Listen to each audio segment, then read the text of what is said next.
Ma'am Gita. Yes sure, ID please. হ্যাঁ আমি দিচ্ছি। হিয়ার ইজ ইওর কি, রুম নাম্বার 203। চলো। তুমি চলো, আমি ফর্মালিটিস পূরণ করে আসছি। আচ্ছা ঠিক আছে, তুমি তাড়াতাড়ি এসো। লিজ, তুমি এখানে? অনেক, তুমি তোমার লাইফ নিয়ে এতটাই বিজি যে আমি কি করলাম কোথায় গেলাম তুমি কিচ্ছু খোঁজ রাখো না। আমার জবটা চেঞ্জ হয়ে গেছে আর আজ আমার এখানে first day. Please, I am extremely sorry.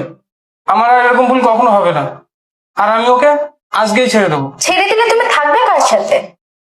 তোমার সাথে। আমি সারা জীবন তোমার সাথেই থাকবো। আমার আর এরকম ভুল কখনোই হবে না। তাই না?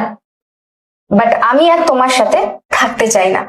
তুমি ওর সাথে খুশি আছো, ওর সাথে গিয়ে থাকো। আমি ওর সাথে খুশি থাকতে পারবো না লিজ, আমি তোমার সাথেই খুশি থাকতে পারবো। যদি তুমি আমাকে নিয়ে খুশিই থাকতে না, তাহলে এরকম অন্য মেয়েকে নিয়ে আজ রাত কাটাতে আসতে না।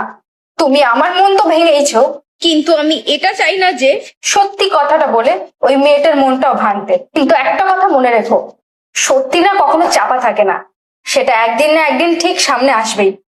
আর সেদিন তুমি কোথায় যাবে আগে থেকে ঠিক করে রেখো। লিজ, আমার কথাটা। ব্যাস, তোমার ভালো এটাতেই যে তুমি চুপচাপ এখান থেকে চলে যাও।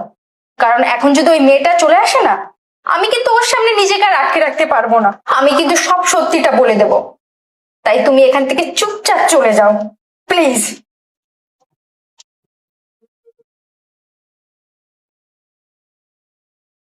তো বন্ধুরা, ভিডিওটা দেখে তোমরা কি বুঝলে আর ভিডিওটা কেমন লাগলো অবশ্যই কিন্তু কমেন্টে জানিও।